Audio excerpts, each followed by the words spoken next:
Assalamualaikum warahmatullahi wabarakatuh. Kawan-kawan sekalian, kembali kita berjumpa di Jejak Semesta 65.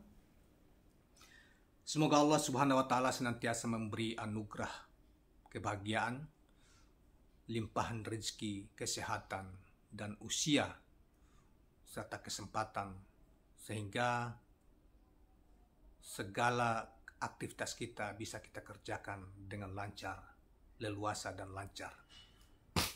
Saudara sekalian,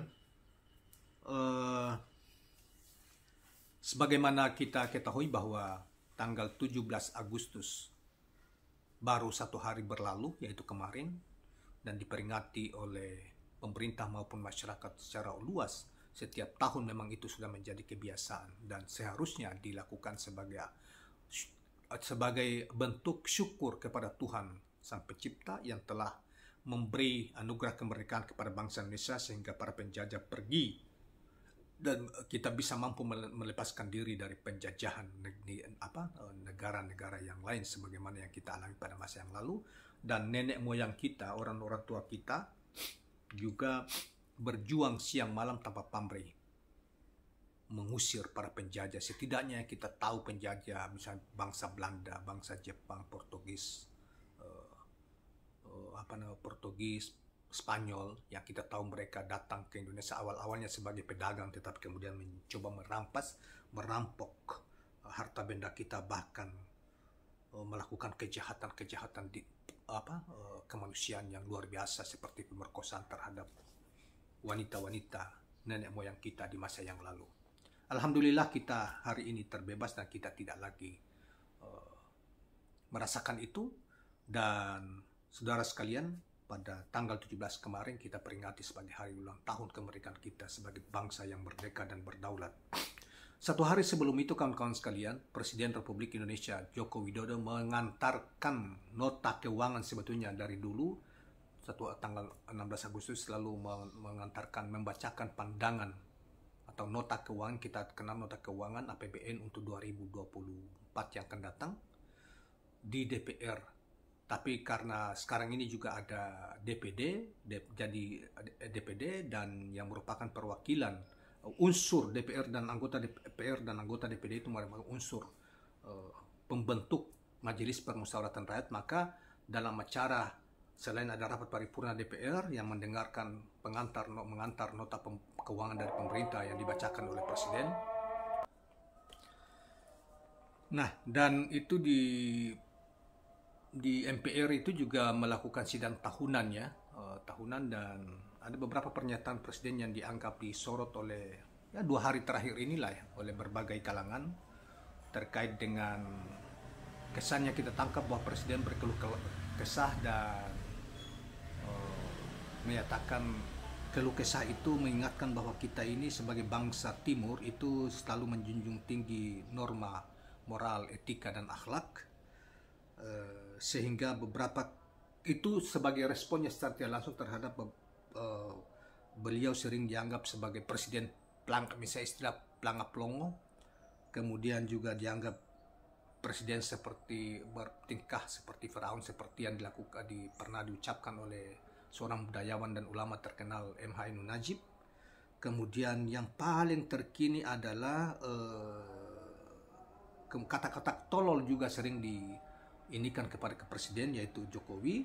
Kemudian ada bajingan yang dikatakan oleh Rocky Gerung itu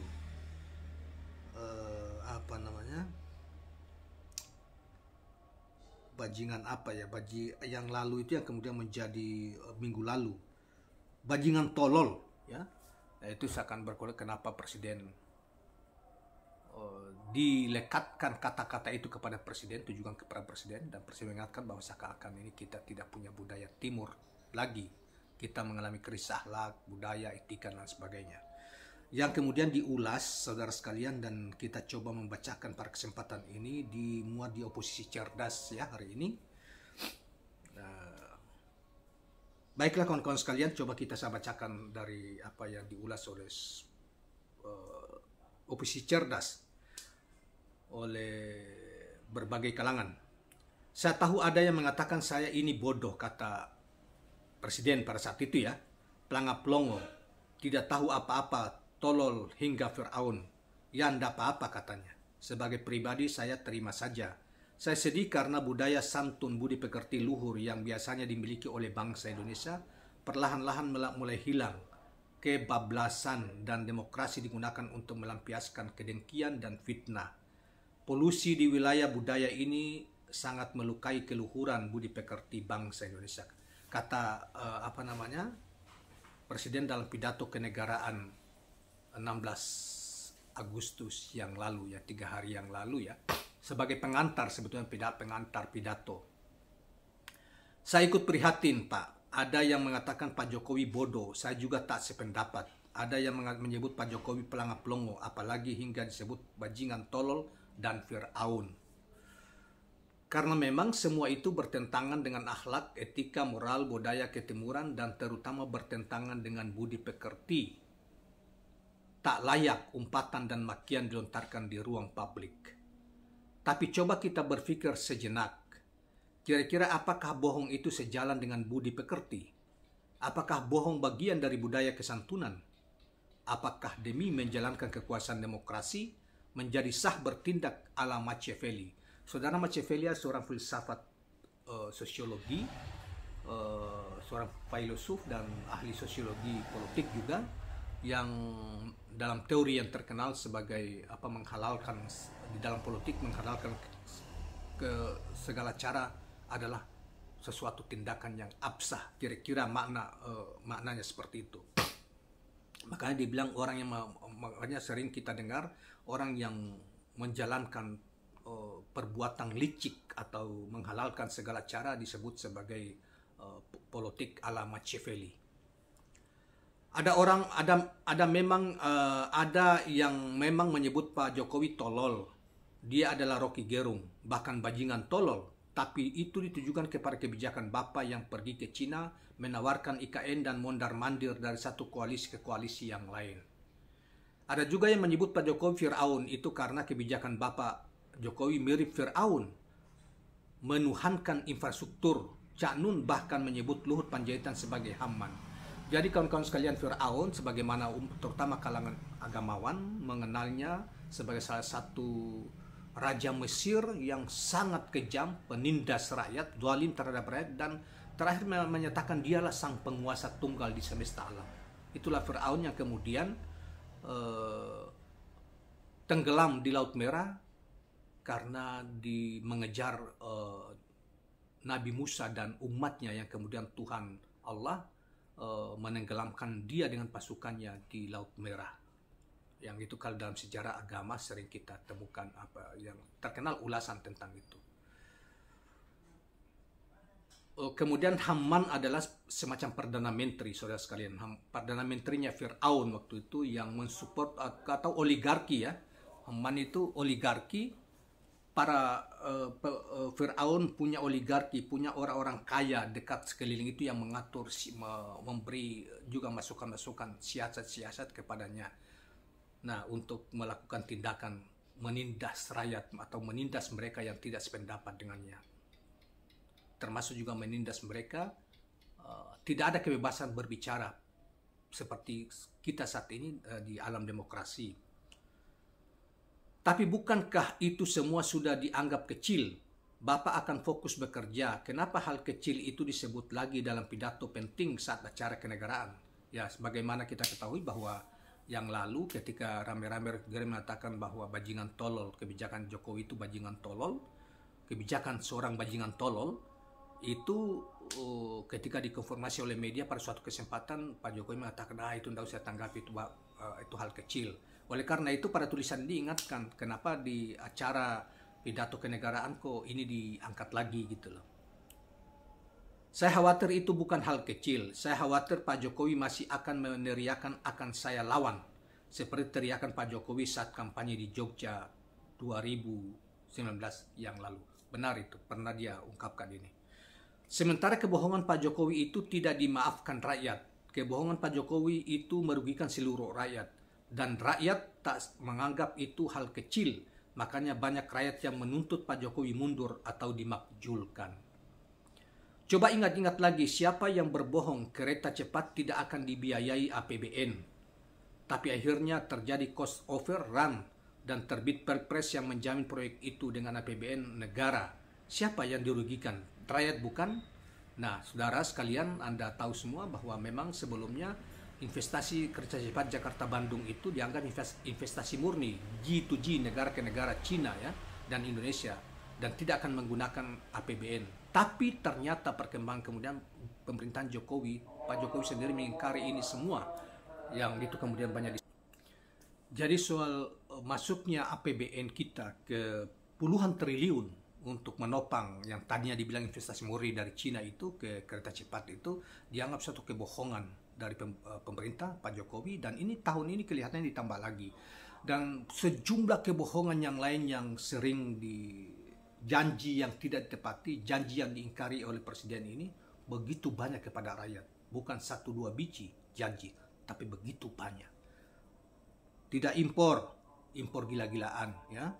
Tidak naikkan BBM, dinaikkan BBM. Tidak naikkan TDL listrik, dinaikkan. Harga-harga menggelembung di mana-mana dan lain-lain sebagainya. Bohong demi bohong selalu diungkapkan oleh Pak Jokowi. Apakah itu juga melanggar etika atau tidak? Apakah itu juga kebohongan-kebohongan dari seorang penguasa republik ini yang diucapkan kepada rakyat berulang-ulang dan selalu berulang pula diingkari, itu juga bersesuaian dengan etika ketimuran atau memiliki nilai akhlak yang mulia Pak Jokowi? Itu yang disoal oleh tulisan ini. Kemudian berikutnya lagi soal siapa yang bohong soal buyback Indosat. Sampai sekarang mayoritas masih dikuasai Qatar. Siapa yang dirugikan? Rakyat bukan? Saudara sekalian, di masa pemerintahan Megawati Soekarno Putri, sebagian besar saham Indosat itu dijual ke investor asing, kalau saya tidak salah pada itu ke Singapura. Dan Pak Jokowi ketika pada tahun 2015 berkampanye bahwa dia akan beli ulang, ambil alih. Ternyata itu juga tidak dilakukan. Atau tidak dilakukan oleh Pak Jokowi, tidak dibeli. Nah, itu juga bohong kepada rakyat. Salah satu kampanyenya yang berbohong. Siapa yang janjikan modal SMK sudah 6.000 unit dipesan. Sampai sekarang pentil ban mobil SMK saja tak nampak. Siapa yang dirugikan? Rakyat bukan? Nah, mobil SMK itu jelas sekali Pak Jokowi itu nipu, berbohong ya. Banyak sudah jejak digital di wawancara-wawancara, sudah katanya sudah 6.000 unit, sudah banyak yang pesan. Ternyata tidak ada, bayangannya pun tidak kelihatan SMK itu. Jadi itu hanya pencitraan Pak Jokowi ketika sekelompok orang mau berupaya untuk merancang kebohongan untuk menaikkan pamor Jokowi, dan rakyat tertipu. Nah, berikutnya lagi, saudara sekalian, kalau mau dihitung terlalu banyak kebohongan Pak Jokowi, itu semua merugikan rakyat. Itu semua bertentangan dengan budi pekerti, seperti yang saya katakan di awal tadi. Tulisannya mengurai semua itu. Nah, apalagi kalau masalah ijazah palsu itu ikut dihitung, tak ada nilai moral dan etikanya presiden berijazah palsu di hadapan rakyat. Sudahlah Pak, kalau mau marah kepada Rocky Gerung, marah saja, buat saja laporan polisi dan penjarakan dia. Tapi tak perlu meminjam ungkapan bijak dengan narasi budi pekerti. Kata itu terlalu suci kalau hanya digunakan untuk melegitimasi keculasan Anda. Kawan-kawan sekalian, rupanya uraian ini adalah ditulis oleh seorang pengacara terkenal, anak muda yang cerdas, yang banyak mengkritik Pak Jokowi, terutama soal ijazah, yang membela Gus Nur, Ustadz Kiai Haji, Gus Nur bisa dipanggil, dan siapa yang penulis buku Jokowi Undercover. Sebagai pengacara itu namanya Ahmad Hojinudin, yaitu sastrawan politik ya. Nah, jadi memang ini sangat kritis tulisan yang barusan kita bacakan terkait dengan kebohongan atau tipuan-tipuan Pak Jokowi selama ini kepada rakyat.